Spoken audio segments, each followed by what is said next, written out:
Good morning, welcome to morning express. నీ కుమార్ దామెరా. రైతు వ్యతిరేక రాజ్యంపై ఓరుగల్లు వేదికగా బీఆర్ఎస్ పోరుకేక పెట్టింది. రాబందు పాలన పోయి రైతు బంధు రాజ్యం కావాలంటూ రైతు సంగ్రామ సదస్సు సాక్షిగా నినదించింది. రేవంత్ పాలనలో వ్యవసాయం ఆగమై కన్నీళ్లు పెడుతున్న రైతుల పక్షాన గులాబీ పార్టీ సమర భేరి మోగించింది. దగాపడ్డ రైతన్నకు అండగా మేమున్నామంటూ భరోసానిచ్చింది. కాంగ్రెస్ డిక్లరేషన్ల మోసంపై జంగ్ సైరన్ మోగించింది. ప్రస్తుతం రాష్ట్రంలోని అన్నదాతలకు రైతు బంధు లేదు, రుణమాఫీ మాటే లేదు, బోనస్ బోగస్ అయింది. కనీస మద్దతు ధర లేదు, పంట కొనే దిక్కు లేదు. అన్నదాతలు రాష్ట్ర వ్యాప్తంగా రోడ్డెక్కినా ఈ తోలుమందం సర్కారుకు చీమ కుట్టినట్టయినా లేదు. అందుకే రైతు డిక్లరేషన్ ప్రకటించిన చోటే ఈ చేతగాని కాంగ్రెస్ ప్రభుత్వం మోసాలను నిగ్గు తేల్చేందుకు గులాబీ పార్టీ రణనినాదం చేసింది.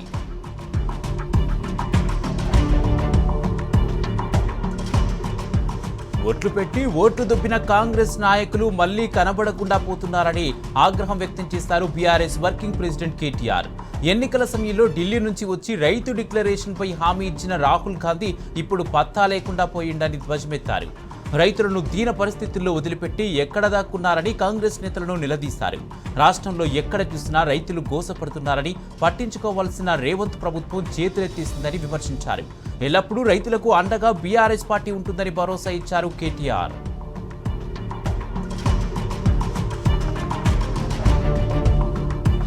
హామీల అమలును అటకెక్కించి ధాన్యం కొనుగోళ్లపై నిర్లక్ష్యం వహిస్తున్న కాంగ్రెస్ సర్కారుకు అన్నదాతలు తమ పవర్ ఏంటో చూపించారు. రైతులను నిండా ముంచిందే కాకుండా రైతు మేళలంటూ డ్రామాలాడుతున్న సర్కారుకు చురుకలు పెట్టారు. వరంగల్లో మంత్రులు ప్రతిష్టాత్మకంగా ఏర్పాటు చేసిన రైతు మేళాకు కాంగ్రెస్ సానుభూతి పరులు కూడా మొహం చాటేశారు. మరుసటి రోజే బీఆర్ఎస్ నిర్వహించిన రైతు సంగ్రామ సదస్సుకు మాత్రం వెల్లువలా తరలివచ్చి సదస్సును గ్రాండ్ సక్సెస్ చేశారు.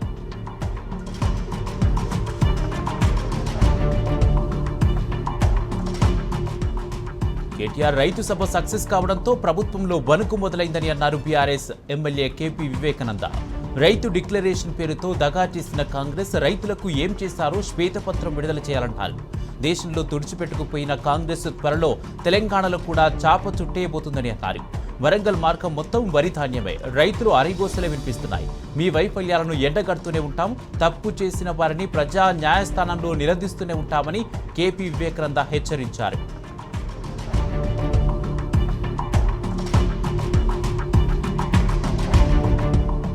వికారాబాద్ జిల్లా నీళ్లపల్లిలో కాంగ్రెస్ చేసిన దౌర్జన్యాన్ని బీఆర్ఎస్ తాండూరు నియోజకవర్గ ఇన్ఛార్జి శ్రీశైల్ రెడ్డి పంచుకుల తీవ్రంగా ఖండించారు. ఈ ఘటనకు స్థానిక ఎమ్మెల్యే బాధ్యత వహించాలని అన్నారు.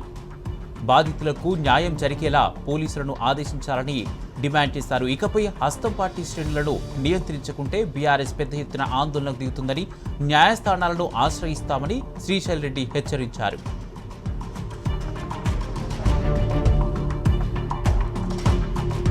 కేంద్ర మంత్రి బండి సంజయ్ చేసిన వ్యాఖ్యలపై మాజీ మంత్రి గంగుల కమలాకర్ తీవ్రంగా మండిపడ్డారు. రాష్ట్రానికి నువ్వు ఇరగబుడిచింది ఏమిటో చెప్పాలని నిలదీస్తారు. రేవంత్ రెడ్డి, బండి సంజయ్ ఇద్దరే తోడు దొంగలని అన్నారు. మాట్లాడేటప్పుడు జాగ్రత్త పడకపోతే తీవ్ర పరిణామాలు తప్పవని హెచ్చరించారు. కరీంనగర్ వస్తే అడ్డుకుంటామని వార్నింగ్ ఇచ్చారు కమలాకర్. రైల్వే ఓవర్ బ్రిడ్జ్ అంశం, డంప్ యార్డ్ అంశం అన్ని పెండింగ్లో ఉన్నాయి, వాటి మీద ఫోకస్ చేయి అంటూ హితో చెప్పారు.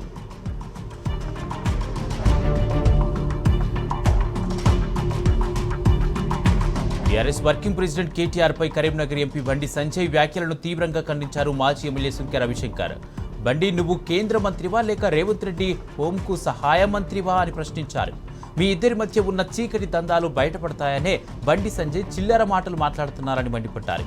కేసీఆర్ గురించి మాట్లాడి హీరో కాలేరని, జీరో అవుతారని ఎద్దేవా చేశారు. కేసీఆర్ కొడుకు కాబట్టే ముక్కు సూటిగా మాట్లాడతారని అన్నారు. కరీంనగర్ కేటీఆర్ అంట బీఆర్ఎస్ కరీంనగర్ని అయ్య జాగీరు కాదని బండి సంజయ్, బరాబర్ కేటీఆర్ అడ్డా, బీఆర్ఎస్ అడ్డా, వ్యక్తిగత విమర్శలు పుట్టక ముందే విమర్శలు చేయడం నీకు దిగజారుడు రాజకీయాలకు నిదర్శనమని మండిపడ్డారు.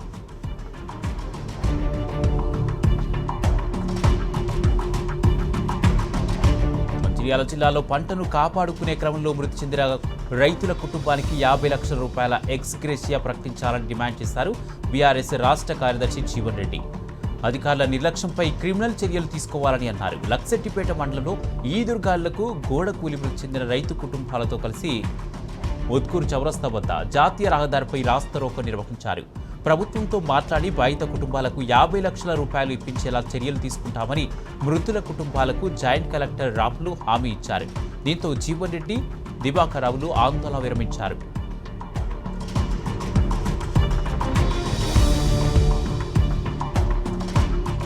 మొక్కజొన్నలను వెంటనే కొనుగోలు చేయాలని డిమాండ్ చేస్తూ నిర్మల్ జిల్లా గుండంపల్లి క్రాస్ రోడ్డు వద్ద జాతీయ రహదారిపై రాస్తారోకో నిర్వహించారు. మార్చి నెల నుంచి ఇప్పటి వరకు మక్కలు, జొన్నలను పూర్తిగా కొనుగోలు చేయలేదని మండిపడ్డారు. స్పష్టమైన హామీ ఇవ్వకపోతే ఆందోళన విరమించే ప్రసక్తి లేదని తేల్చెప్పారు. రోడ్డుపై కంచె వేసి వంట వార్పు నిర్వహించారు. దీంతో నిర్మల్ బైన్సా రహదారిపై ఇరువైపులా భారీగా వాహనాలు నిలిచిపోయాయి. దిలావర్పూర్ తహసీల్దార్ వద్ద రైతులకు సర్ది చెప్పే ప్రయత్నం చేశారు.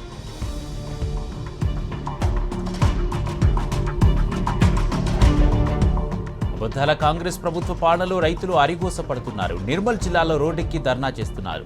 దిలావర్పూర్ మండలం టెంబూర్ని క్రాస్ రోడ్ వద్ద అన్నదాతలు ఆందోళన వ్యక్తం చేశారు. నిర్మల్ బైన్సా జాతీయ రహదారిపై బైఠాయించి నిరసన తెలిపి రాస్తారోకో నిర్వహించారు. అసమర్థ ప్రభుత్వానికి వ్యతిరేకంగా నినాదాలు చేశారు. మక్కలు కొనుగోలు కేంద్రానికి తీసుకువచ్చి 20 రోజులు గడుస్తున్నా ప్రభుత్వం ఇప్పటి వరకు గన్ని బ్యాగులు ఇవ్వడం లేదు, కాంటాలు పెట్టడం లేదని విమర్శించారు. ప్రభుత్వం అధికారుల నిర్లక్ష్యానికి ఎర్రటి ఎండలో రైతులు అల్లాడిపోతున్నారని విరుచుకుపడ్డారు.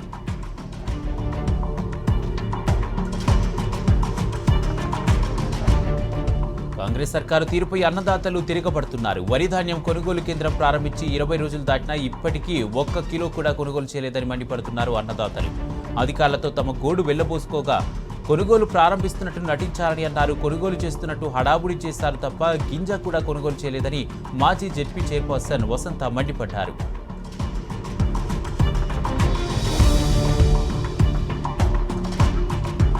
రోజులు గడుస్తున్నాయి, సమస్య పరిష్కారం కావడం లేదు, కొనుగోళ్లు జరగడం లేదు. దీనికి తోడు అకాల వర్షాలు రైతన్నల కంట కన్నీరు పెట్టిస్తున్నాయి.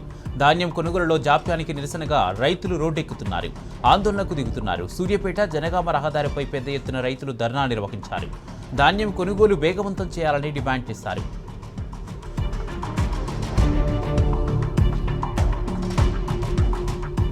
యాసంగి పంటను అమ్ముకోవడానికి రైతులు అవస్థలు పడుతున్నారు. పండించిన ప్రతి గింజ కొంటామని చెప్తున్న ప్రభుత్వం తీవ్ర నిర్లక్ష్యం చేయడంతో కేంద్రాల్లోనే ధాన్యం మూలుగుతున్నది. రాజన్న సిరిసిల్ల జిల్లా వేములవాడ నియోజకవర్గంలోని పలు గ్రామాల్లోని ధాన్యం కొనుగోలు కేంద్రాల్లో పరిస్థితి దారుణంగా ఉంది. ఎప్పుడు కొంటారో తెలియక రైతులు రోజుల తరబడి నిరీక్షిస్తున్నారు. కోనరావుపేట, చందుర్తి, వేములవాడ రూరల్, అర్బన్ మండలాల్లోని కొనుగోలు కేంద్రాల్లో యాసంగి పంటను అమ్ముకోవడానికి రైతులు అవస్థలు పడుతున్నారు. కాంగ్రెస్ సర్కారు తీరుపై మండిపడుతున్నారు.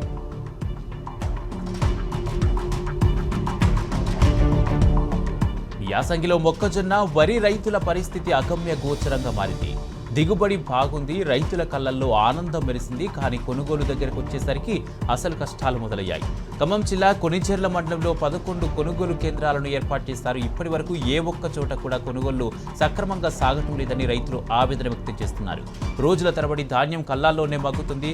అధికారులను ప్రశ్నిస్తే మిల్లర్లు తమ మాట వినడం లేదని సమాధానం ఇస్తున్నారని రైతులు అంటున్నారు.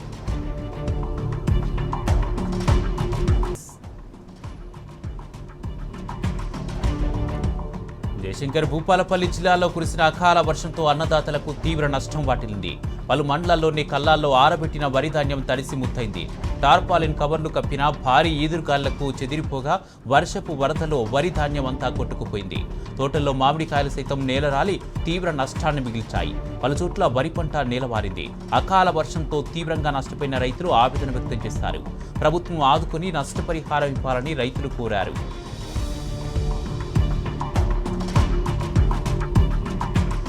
అకాల వర్షం రైతుల నోట్లో మట్టి కొట్టింది. చేతికొచ్చిన వరి ధాన్యం కల్లాల్లోనే నీటి పాలైంది.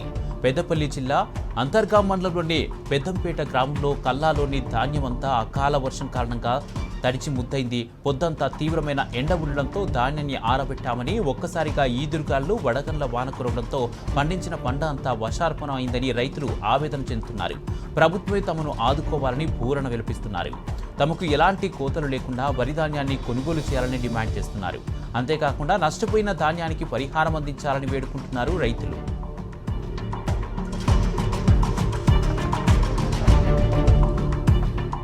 సిద్దిపేట జిల్లాలో గాలివాన బీభత్సం సృష్టించింది. గజ్వేల్, జగదేవ్పూర్ మండలాల్లో కురిసిన వర్షం రైతులకు తీవ్ర నష్టాన్ని మిగిల్చింది. మొక్కజొన్న, పొద్దుతిరుగుడు, మామిడి, కూరగాయ పంటలకు తీవ్ర నష్టం వాటిల్లింది. రోడ్డుపై ఆరబోసిన మొక్కజొన్న, వరి, పొద్దుతిరుగుడు పంటలు వానకు కొట్టుకుపోయాయి. గాలివాన బీభత్సంతో చెట్లు, విద్యుత్ స్తంభాలు నేలకొరిగాయి. దీంతో 20 గ్రామాలకు విద్యుత్ అంతరాయం ఏర్పడింది.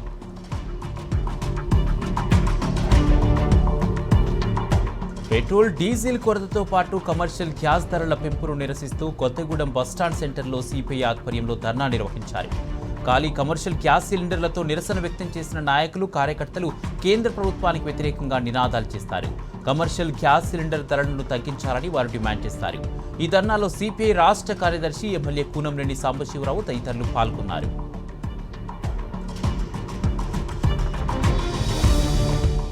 రాష్ట్ర ప్రభుత్వ భద్రతా సలహాదారుగా పి. శివధర్ రెడ్డి నియామకం చెల్లదంటూ హైకోర్టులో పిటిషన్ దాఖలైంది. ప్రభుత్వం విడుదల చేసిన జీవో నెంబర్ 559 పై స్టే విధించాలని పిటిషనర్ టి. ధనోపాల్ రావు విజ్ఞప్తి చేశారు. తాత్కాలిక డీజీపీ నియామకంపై గతంలో దాఖలు చేసిన పిటిషన్కు అనుబంధంగా కొత్త అప్లికేషన్ దాఖలు చేశారు.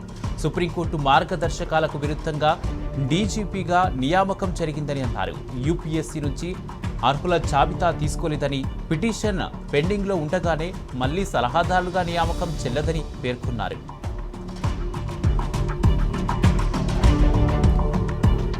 రాష్ట్ర ప్రభుత్వం ఇంటర్ విద్యా వ్యవస్థను రద్దు చేయాలని చూడడంపై ఇంటర్ విద్యా జేఏసీ ఆగ్రహం వ్యక్తం చేసింది. ప్లస్ 2 విద్యను పూర్తిగా రద్దు చేయాలని రాష్ట్ర ప్రభుత్వం చూడడం అత్యంత దౌర్భాగ్యమైన విషయమని తెలంగాణ ప్రభుత్వ జూనియర్ లెక్చరర్ల సంఘం రాష్ట్ర అధ్యక్షుడు మధుసూదన్ రెడ్డి అన్నారు. ముఖ్యమంత్రి ఎవరితో చర్చించకుండా ఇంటర్ విద్యా వ్యవస్థను రద్దు చేయడం దుగ్లచర్యగా ఆయన పేర్కొన్నారు. ఇంటర్ విద్యపై ముఖ్యమంత్రి నిర్ణయం వెనుకకు తీసుకోకపోతే పెద్ద ఎత్తున ఆందోళనలు చేపడతామని హెచ్చరించారు మధుసూదన్ రెడ్డి.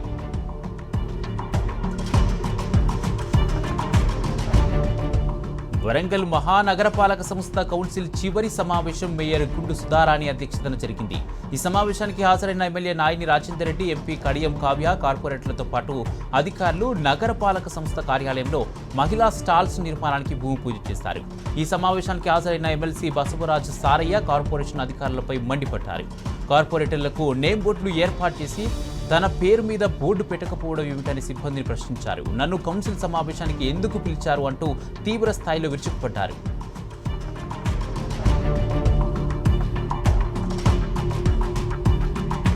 కరీంనగర్ పీఎంజే గోల్డ్ షాప్లో భారీ దోపిడీకి పాల్పడిన ఆగంతకుల ఆచూకీ ఇంకా దొరకలేదు. చోరీకి ముందు ధర్మపురి పట్టణంలోని విజయలక్ష్మి ప్రైవేట్ లాడ్జ్లో బస చేసినట్లుగా తేలింది. లాడ్జ్ యజమాని నర్మల గుండయ్య నుంచి పోలీసులు పలు వివరాలను సేకరించారు. 4 వ్యక్తులు లాడ్జ్కొచ్చారని, 2 గదులు కావాలని అడిగారని తీసుకున్నారని యజమాని చెప్పారు. ఇక మరునాడు ఇంకో వ్యక్తి కూడా వారితో కలిశాడని పోలీసుల విచారణలో తేలింది. 2 రోజులు లాడ్జ్లోనే ఉండి తర్వాత రోజు ఖాళీ చేసినట్లు విచారణలో బయటపడింది.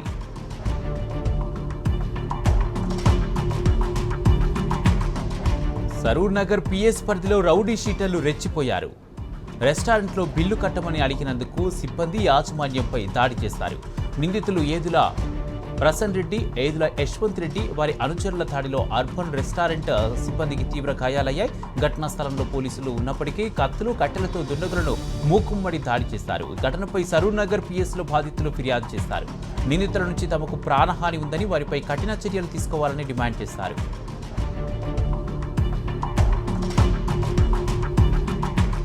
మైక్రో ఫైనాన్స్ కేసు నుంచి గాయని మంగ్లీ ప్రతిసారి తప్పించుకుంటున్నారని న్యాయవాది సుబ్బారావు ఆరోపించారు. మంగ్లీ, ఆమె సోదరుడు శివపై గద్వాల్, గచ్చిబౌలి, నల్గొండ పోలీస్ స్టేషన్లలో కేసులున్నాయని ఆరోపించారు. ఈ విషయంపై వాళ్ళు సమాధానం చెప్పాలని సుబ్బారావు డిమాండ్ చేశారు. మైక్రో ఫైనాన్స్ కేసు విషయంలో డీజీపీ సివి ఆనంద్ను కలిశామన్నారు. సీఎం రేవంత్ రెడ్డిని కూడా కలుస్తామని న్యాయవాది తెలిపారు.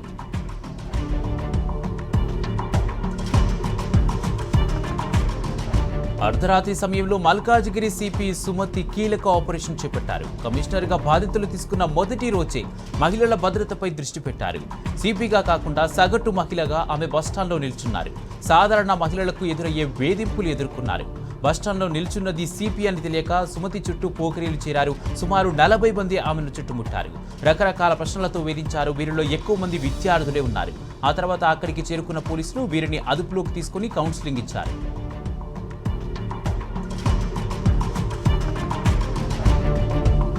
అసోసియేషన్ పేరుతో మార్పులు చేసి కొందరు మోసాలకు పాల్పడుతున్నారన్న విషయం తమ దృష్టికి వచ్చిందని మూవీ ఆర్టిస్ట్ అసోసియేషన్ ప్రకటించింది. మా ఏపీ పేర్లతో కన్ఫ్యూజ్ చేస్తూ నటులు ప్రజలను మోసగాళ్లు తప్పుదోవ పట్టిస్తున్నట్లు పేర్కొన్నారు. మాతో సంబంధం ఉందని నమ్మిస్తూ నటుల నుంచి అక్రమంగా డబ్బు వసూలు చేస్తున్నారనే సమాచారం కూడా అందిందని తెలిపింది. ఇలాంటి సంఘటనలు ఎదురైతే హైదరాబాద్లోని ఫిలిం నగర్ మా ఆఫీసులో ఫిర్యాదు చేయాలని కోరింది. తమకు ఎలాంటి అనుబంధ అసోసియేషన్లు లేవని ఈ సందర్భంగా స్పష్టం చేసింది.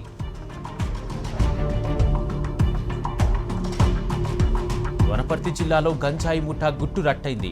కొత్తకోట నుండి వనపర్తికి గంజాయి తరలిస్తున్నారన్న పక్కా సమాచారంతో పోలీసులు స్కెచ్ చేశారు.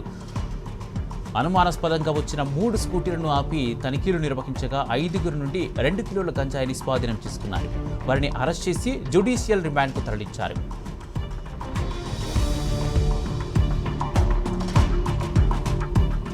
సంగారెడ్డి జిల్లా ఐడిఏ బొల్లారం పారిశ్రామిక వాడలో భారీ అగ్ని ప్రమాదం జరిగింది.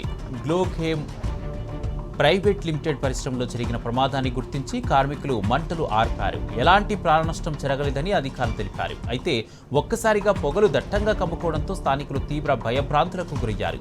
ప్రమాదంపై విచారణ జరుగుతోంది.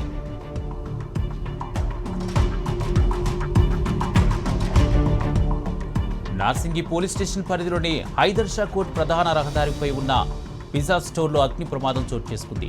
సెకండ్ ఫ్లోర్లోని కిచెన్ స్టోర్ నుంచి ఒక్కసారిగా దట్టమైన పొగలు ఎగిసిపడడంతో అక్కడున్న సిబ్బంది భయాందోళనకు గురయ్యారు.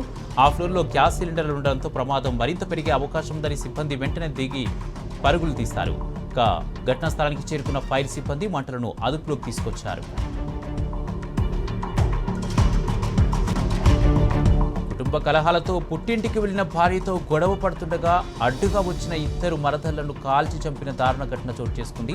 ఛత్తీస్గఢ్ రాజధాని రాయ్పూర్లో ఈ ఘటన జరిగింది. బౌన్సర్గా పనిచేస్తున్న జితేంద్ర వర్మ తన భార్య కిలేశ్వరితో గొడవ జరగడంతో పిల్లలను తీసుకుని పుట్టింటికి వెళ్లిపోయింది. దీంతో మేవా ప్రాంతంలోని అత్త ఇంటికి చేరుకున్న జితేంద్ర వర్మ తన పిల్లలను అప్పగించాలని భార్యతో మరోసారి గొడవపడ్డాడు. అక్కాబావ మధ్య జరుగుతున్న గొడవను సద్దుమణిగించేందుకు వచ్చిన కిలేశ్వరి చెల్లెలైన గీతాంజలి దుర్గేశ్వరిని జితేంద్ర వర్మ కాల్ చంపాడు. అనంతరం నిందితుడు పోలీసులకు లొంగిపోయాడు.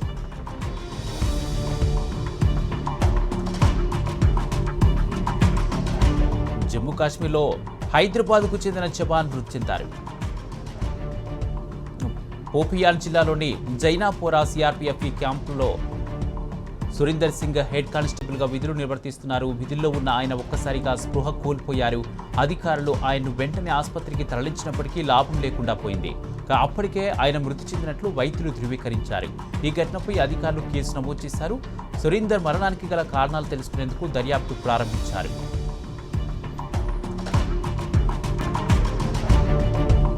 సీఎం పదవికి రాజీనామా చేసేందుకు మమతా బెనర్జీ ససేమిరా అంటున్నారు. ఎన్నికల్లో బీజేపీ రిగ్గింగ్కు పాల్పడిందని ఆరోపిస్తూ ఆమె నిరసన గలం విప్పారు. అవసరమైతే రాష్ట్రపతి పాలన విధించినా తాను వెనక్కి తగ్గేది లేదని, తనను డిస్మిస్ చేయాలని సవాల్ విసిరారు. తన నివాసంలో పార్టీ అగ్రనేతలు నూతన ఎమ్మెల్యేలతో జరిగిన సమావేశంలో మమత సంచలన వ్యాఖ్యలు చేశారు. కావాలంటే రాష్ట్రపతి పాలన పెట్టుకోనియండి, నన్ను డిస్మిస్ చేయనియండి, కానీ ఇదొక చీకటి రోజుగా రికార్డుల్లో మిగిలిపోతుంది అని ఆమె స్పష్టం చేశారు.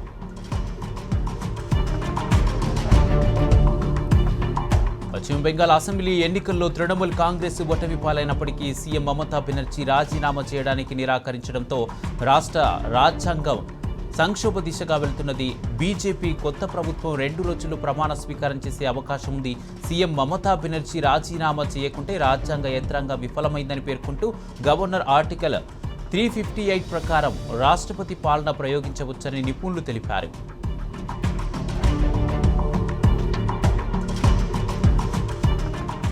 పశ్చిమ బెంగాల్లో దారుణం చోటు చేసుకుంది. భాజపా కీలక నేత సుబెందు అధికారి పిఏ చంద్రనాథ్ రథ హత్యకు గురయ్యారు. 24 ఉత్తర పరిగణాల జిల్లా మధ్యం గ్రామంలో సుబెందు కారులో వెళ్తుండగా దుండగులు కాల్పులు జరిపారు. దీంతో ఆయన మృతి చెందారు.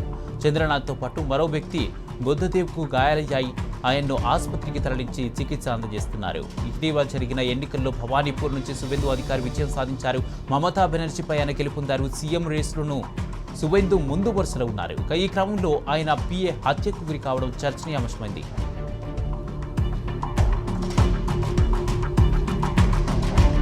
తమిళనాడులో టీవీకే అతిపెద్ద పార్టీగా అవతరించిన తరుణంలో ఆ పార్టీ చీఫ్ విజయ్ లోక్ భవన్లో గవర్నర్ రాజేంద్ర అర్లేకర్ను కలిశారు.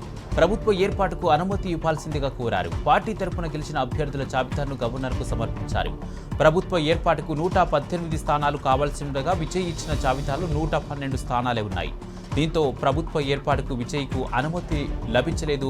ప్రభుత్వ ఏర్పాటుకు 118 ఎమ్మెల్యేల మద్దతు తప్పనిసరి అని గవర్నర్ తేల్చి చెప్పడంతో ఇప్పుడు విజయ్ ఏం చేస్తారనే అంశంపై ఆసక్తి నెలకొంది.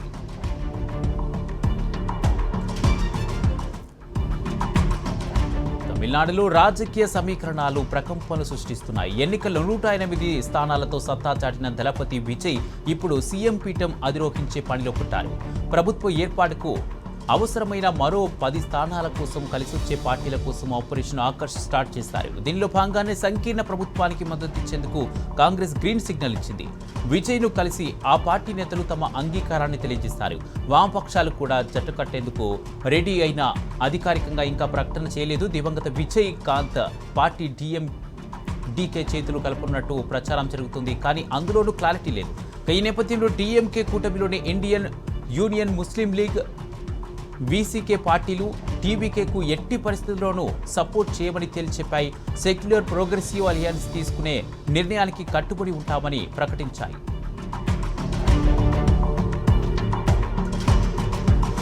తమిళనాడు అసెంబ్లీ ఎన్నికల్లో డీఎంకేతో కలిసి పోటీ చేసిన కాంగ్రెస్ ఇప్పుడు ప్లేట్ ఫిరాయించింది. అధికారం కోసం విజయ్తో చేతులు కలిపి కాంగ్రెస్ ఇటు అధికారికంగా డీఎంకేతో పొత్తులు తెంచుకుంది. స్టాలిన్ వైఫల్యాల కారణంగానే కూటమి నుంచి వైదొలిగినట్టు పేర్కొంది. ఇకపై టీవీకేతో కలిసి కొనసాగుతామని వెల్లడించింది. మరోవైపు కాంగ్రెస్ తీరుపై దుమ్మెత్తిపోస్తున్నారు డీఎంకే నేతలు. ఇండియా కూటమి ఐక్యతకు కాంగ్రెస్ వెన్నుపోటు పొడిచిందని ఆరోపించారు.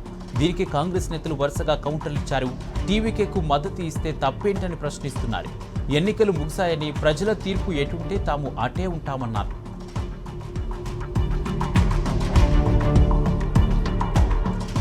తమిళనాడు రాజకీయాలు శరవేగంగా మారుతున్నాయి. టీవీకే ప్రభుత్వ ఏర్పాటుకు సిద్ధమవుతున్న వేళ అన్నా డీఎంకేలో ముసలం మొదలైంది. ఆ పార్టీలోని పలువురు ఎమ్మెల్యేలు గోడ దూకేందుకు రెడీ అయ్యారు. దాదాపు 30 మంది విజయ్కు మద్దతిచ్చేందుకు సిద్ధమని ప్రకటించారు. పళనిస్వామి నాయకత్వంపై అసంతృప్తితో రగిలిపోతున్న నేతలు టీవీకేతో రహస్య మంతనాలు జరుపుతున్నారు. అన్నా డీఎంకేతో ఎమ్మెల్యే సివి షణ్ముఖం నివాసంలో అసంతృప్తి ఎమ్మెల్యేలు సమావేశమై విజయ్కు తమ మద్దతు ప్రకటించినట్లు తెలుస్తుంది. అయితే అధికారికంగా ఎలాంటి ప్రకటన వారి నుండి వెలువడలేదు.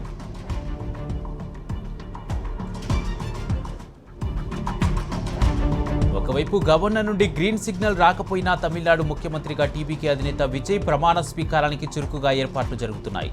ఇందుకు వేదికగా పెరియమేడ్లోని నెహ్రూ స్టేడియాన్ని ఎంచుకున్నారు. ముఖ్యమంత్రిగా విజయ్ ఒక్కరే ప్రమాణ స్వీకారం చేస్తారని తెలుస్తుంది. ఈ కార్యక్రమానికి హాజరు కావాల్సిందిగా కాంగ్రెస్ నేత రాహుల్ గాంధీ, మల్లికార్జున ఖర్గేను విజయ్ ఆహ్వానించారు. ఇక ప్రమాణ స్వీకారోత్సవానికి అయ్యే ఖర్చంతా పార్టీయే భరిస్తుందని పార్టీ వర్గాలు తెలిపాయి. ఓ ముఖ్యమంత్రి ప్రమాణ స్వీకారానికి అయ్యే ఖర్చును పార్టీ భరించడం అన్నది దేశ చరిత్రలో ఇదే తొలిసారి కాబోతుంది. ఈ విధంగా కూడా విజయ్ మరో రికార్డును శ్రీకారం చుట్టబోతున్నారు.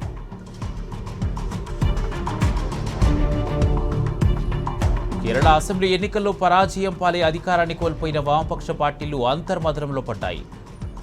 ఆపద్ధర్మ ముఖ్యమంత్రి పినరాయి విజయన్ నేతృత్వంలో తిరువనంతపురంలో సమావేశమైన ఎల్డీఎఫ్ నేతలు పార్టీ పరాజయానికి గల కారణాలను విశ్లేషించుకున్నారు. ఎందుకు ప్రజల అభిమానాన్ని కోల్పోయారో, ఎక్కడ ఎక్కువగా నష్టం జరిగిందో విశ్లేషించారు. భవిష్యత్తు కార్యాచరణపై కూడా సమగ్ర చర్చ జరిగింది.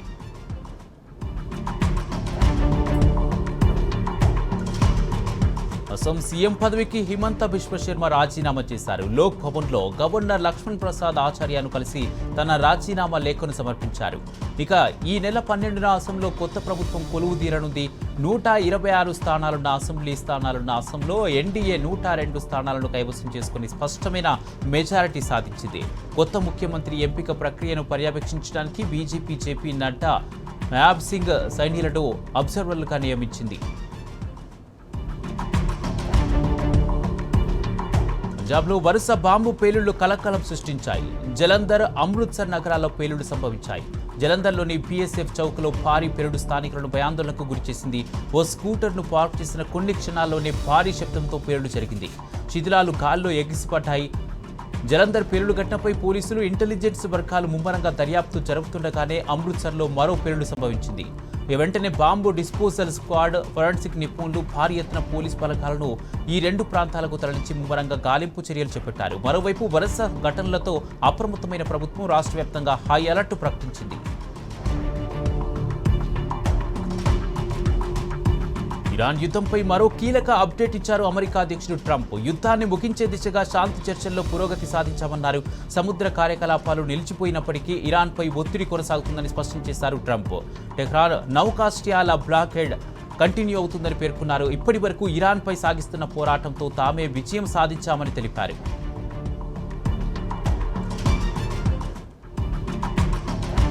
ఇరాన్ యుద్ధం మొదలు మత గురువు పోప్ లియోను టార్గెట్ చేస్తున్నారు అమెరికా అధ్యక్షుడు ట్రంప్. వీరి మధ్య సయోధ్య కుదిర్చేందుకు యుఎస్ విదేశాంగ మంత్రి మార్క్ రూబియో ప్రయత్నాలు చేస్తున్న వేళ మరో సంచలన వ్యాఖ్యలు చేశారు. వరుసధరల నెపంతో పోప్ ఇరాన్కు సాయం చేస్తున్నారని ఆరోపించారు ట్రంప్. ఆయన చేతులు క్యాథలిక్లను ప్రపంచాన్ని అభద్రతలోకి నెట్టేసేలా ఉన్నాయని మండిపడ్డారు. ఇరాన్ వద్ద అణ్వాయుధాలు ఉండటాన్ని పోప్ స్వాగతిస్తున్నారంటూ విమర్శలు గుప్పించారు.